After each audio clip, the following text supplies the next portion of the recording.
नमस्ते विद्यार्थी मित्रो, तृतीय वर्ष मराठी सामान्य स्तर प्रथम सत्रातील आपले हे आजचे पहिले व्याख्यान.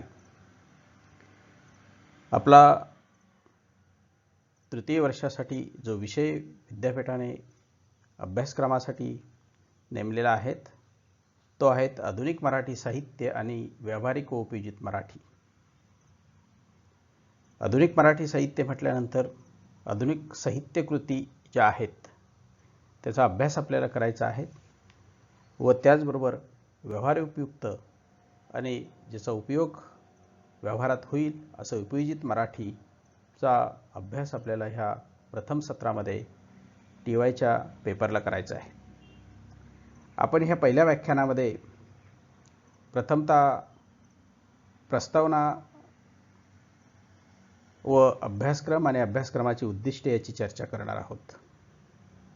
प्रस्तावनेत आपल्याला नेमका अभ्यासक्रम कसा आहे, अभ्यासक्रमाची उद्दिष्टे काय आहेत, अभ्यासक्रमाचा एकूण आवाका आणि अभ्यासक्रमासाठी नेमलेल्या साहित्य कृती याचा आपण ह्या व्याख्यानात आपण चर्चा करणार आहोत. तर साधारणतः 2015 ते 16 पासून हा अभ्यासक्रम विद्यापीठाने TYच्या तृतीय वर्ष कला या वर्गासाठी नेमलेला आहे. हा पुनर्रचित अभ्यासक्रमाचा आराखडा जो आहे तो आपल्याला पुढच्या काही स्लाइडमध्ये आपल्याला सांगता येईल. तत्पूर्वी आपण अभ्यासक्रमाची काय उद्दिष्टे आहेत ती उद्दिष्टे आपण बघूया. तर बघा, कुठल्या उद्दिष्टानुसार आपण हा अभ्यासक्रम करणार आहोत किंवा ह्या अभ्यासक्रमाचे अध्ययन करणार आहोत, अध्यापन करणार आहोत. तर पहिले उद्दिष्ट जे आहे ते आधुनिक मराठी साहित्यातील विविध साहित्य प्रकाराचा परिचय वाढवणे, त्याचे आकलन करून घेणे, साहित्याबद्दलची अभिरुची विकसित करून कलाकृतींचा आस्वाद घेण्याची क्षमता वाढवणे.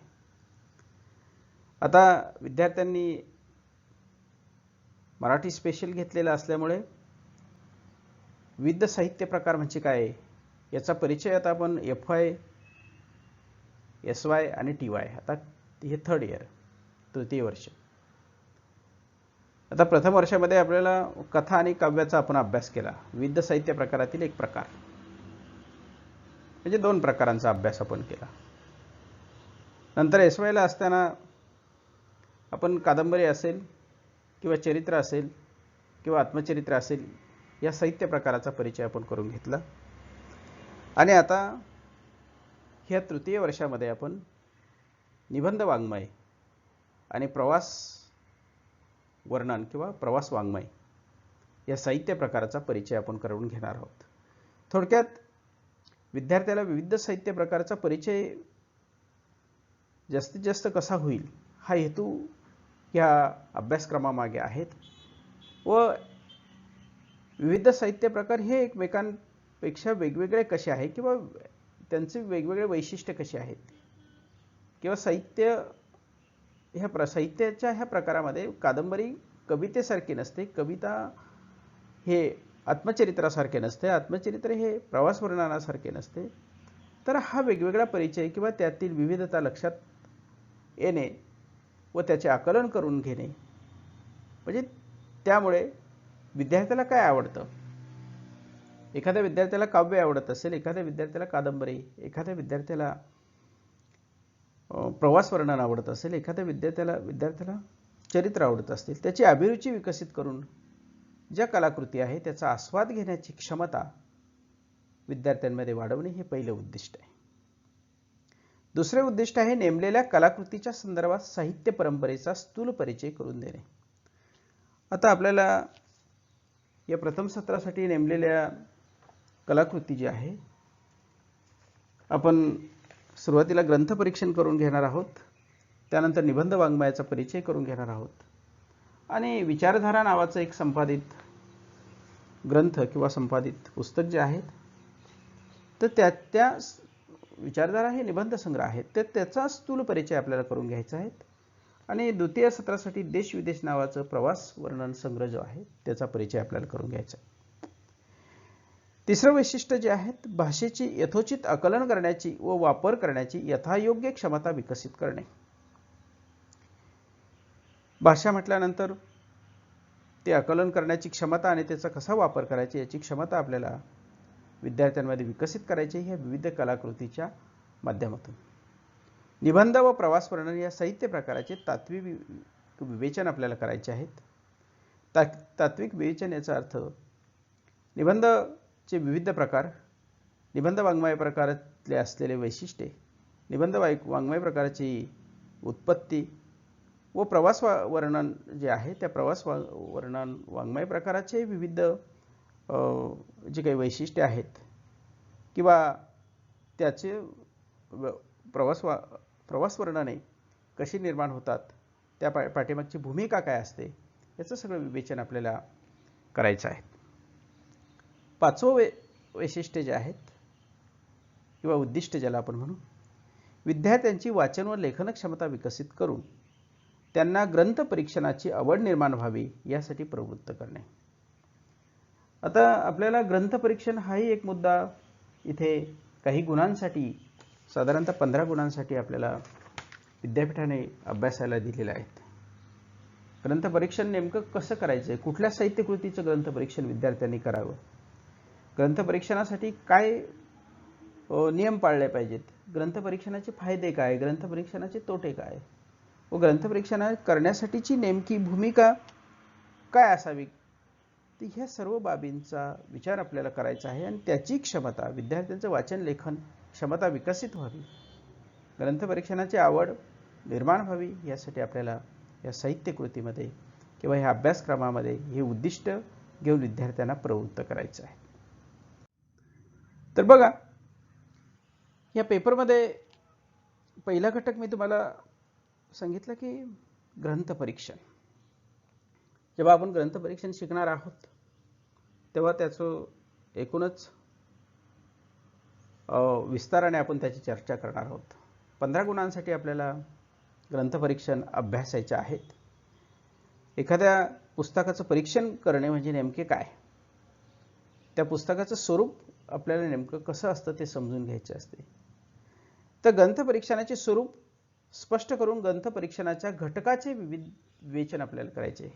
ग्रंथ परीक्षण करताना कुठल्या कुठल्या घटकाचे विचार करावा, कुठल्या घटकानुसार एखाद्या ग्रंथाचं परीक्षण करावं हा विचार आपल्याला करायचा आहे.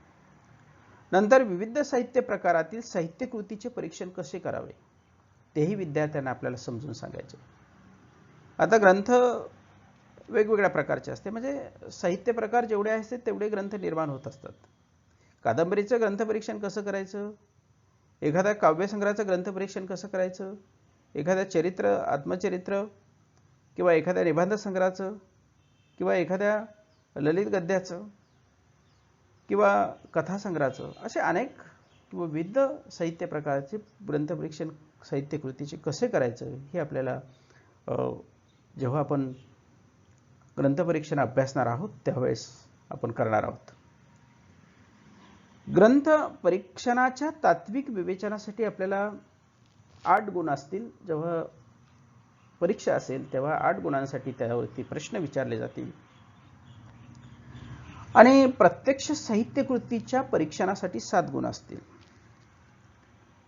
विविध साहित्य कृतीचे ग्रंथ परीक्षण कसे करावे याचं आपण काही नमुने घेणार आहोत.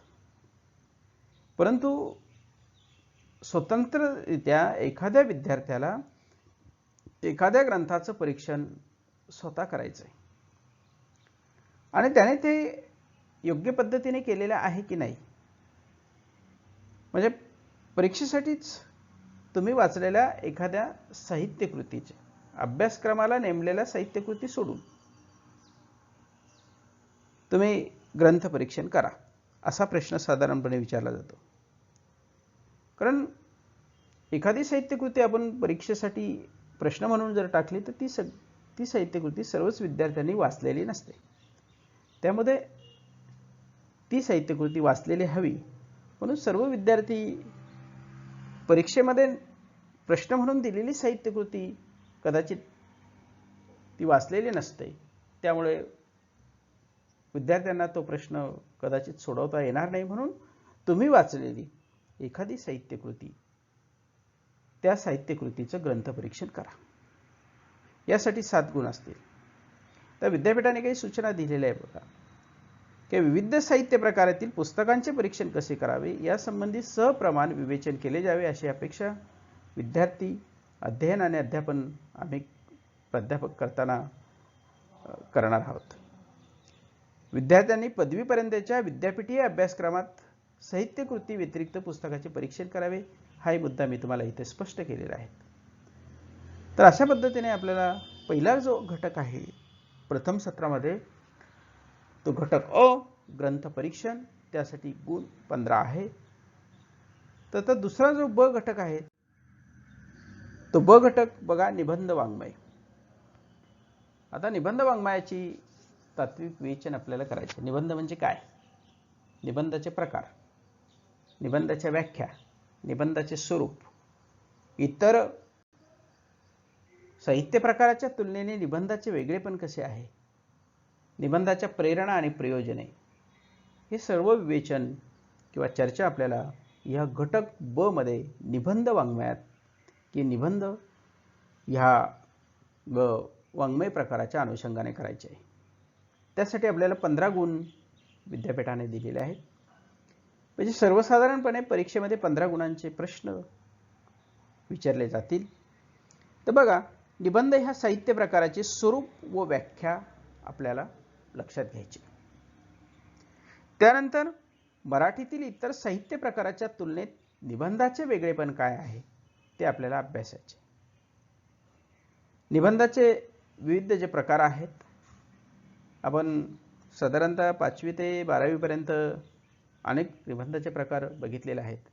ढोबळमानाने आपल्याला की निसर्ग वर्णनपर निबंध, चरित्रपर निबंध, काल्पनिक निबंध वगैरे वगैरे असे, पण तो झाला साधारणतः एक सर्वसाधारणपणे तो विचार. परंतु आता पदवी अभ्यासक्रमात निबंधचे प्रकार कसे आहेत आणि त्याचा नेमके वैशिष्ट्ये किंवा त्याचे नेमकं स्वरूप काय, हे आपल्याला अभ्यासायचे आहे.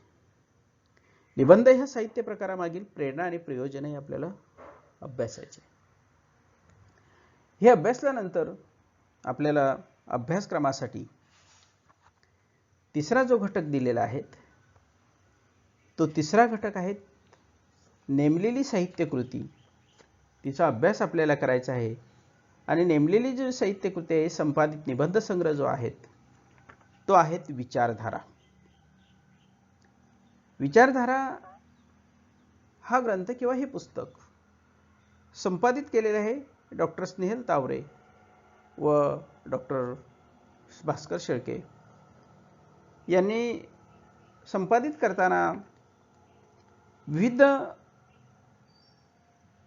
पुरोगामी अभ्यासक जे होते महाराष्ट्रातील, त्या पुरोगामी अभ्यासकांचे निबंध संग्रह, त्या निबंध संग्रहातील काही निबंध अभ्यासासाठी घेतलेले आहेत. आणि हा निबंध संग्रह त्यांनी संपादित केलेला आहे. त्यांची नावं आपल्याला अभ्यासक्रमामध्ये जेव्हा आपण निबंध संग्रहाचा अभ्यास करणार आहोत तेव्हा आपल्याला लक्षात येतीलच. परंतु गोपाळ गणेश आगरकर, महर्षी विठ्ठलरामजी शिंदे, वामन मल्हार जोशी, श्रीधर माटे, ना सी फडके, वि स खांडेकर, दुर्गा भागवत, राणा चव्हाण, डॉक्टर रावसाहेब कसबे आणि डॉक्टर सदानंद मोरे या निबंध संग्रहात ह्या अभ्यासकांचे किंवा ह्या मीमांसकांचे निबंध आपल्याला अभ्यास करण्यासाठी या संग्रहामध्ये आहेत. एकूणच निबंध म्हणजे नेमकं काय, निबंधाचे प्रकार कसे असू शकतात, निबंधाचे वेगळेपण काय असू शकते, निबंधाचे स्वरूप व व्याख्या हे अभ्यासत असताना या सर्व निबंधाचा जेव्हा आपण अभ्यास करू तेव्हा या सगळ्या बाबी आपोआप आपल्याला कळतील. म्हणून हा निबंध संग्रह काही मध्ययुगीन कालखंडातील व काही अर्वाचीन कालखंडातील अभ्यासक इथे घेतलेले आहेत. तर बघा, हे 3 विभागामध्ये आपला अभ्यासक्रम आहेत. हे 3 विभागातल्या अभ्यासक्रमामध्ये एकूण 60 गुणांची आपली परीक्षा प्रथम सत्राची असणार आहेत. कशा पद्धतीने ह्या अभ्यासक्रमावरती प्रश्नपत्रिकेचे स्वरूप आणि गुणविभागणीची आराखडा असेल तो एक विद्यार्थ्यांना माहीत व्हावा म्हणून ही स्लाइड मुद्दामून मी आपल्यासमोर ठेवलेली आहेत. तर 2 तासाची प्रश्नपत्रिका आपल्याला असणार आहे. एकूण गुण 60 असणार. पहिला प्रश्न बघा, खालील प्रश्नांची 20 शब्दांपर्यंत उत्तरे लिहा. तुम्हाला 10 प्रश्न सोडवायचे आहेत, विचारले जातील. कोणते 7 प्रश्न त्यात सोडवा. एकूणच 3ही घटकांवरती हा प्रश्न असेल, अ, ब आणि क. दुसरा जो प्रश्न आहे, खालील प्रश्नांची 50 शब्दापर्यंत उत्तरे लिहा. एकूण 4 प्रश्न विचारायचे आहेत, त्यापैकी 2 सोडवायचे आहेत. तिसरा प्रश्न आहे, खालील प्रश्नांची 150 शब्दापर्यंत उत्तरे लिहा. 4 प्रश्न आपल्याला विचारले जातील, त्यापैकी 3 सोडवायचे आहेत. आणि चौथा जो प्रश्न आहे, खालील प्रश्नाची 300 शब्दापर्यंत उत्तरे लिहा. 4 प्रश्न तुम्हाला विचारले जातील, त्यापैकी कोणते 2 सोडवा. तर अशा पद्धतीने हा प्रश्नपत्रिकेचा आराखडा किंवा हे प्रश्नपत्रिकेचे स्वरूप आणि गुणविभागणी आपल्याला आहेत. तर एकूणच या पहिल्या व्याख्यानात आपण अभ्यासक्रम आपल्याला जो विद्यापीठाने नेमलेला आहे त्यामध्ये पहिला घटक तुम्ही लक्षात घ्या, ग्रंथपरीक्षण. दुसरा घटक तुम्ही लक्षात घ्या, निबंध वाङ्मय. आणि तिसरा घटक जो आहे, निबंध वाङ्मय जी साहित्यकृती नेमलेली आहे, विचारधारा, याचा अभ्यास आपल्याला करायचा आहे. आणि दुसऱ्या सत्रासाठी देश विदेश हे आपल्या माहितीसाठी म्हणून इथे मी तुम्हाला सांगतो आहे. तर प्रथमतः आपण पहिल्या सत्रातील अभ्यासक्रमाचाच विचार आपण करूया. आणि आता पुढच्या व्याख्यानामध्ये आपण पुढच्या घटकाला सुरुवात करणार आहोत. तर आज आपण इथे थांबतो आहोत. धन्यवाद. थँक्यू.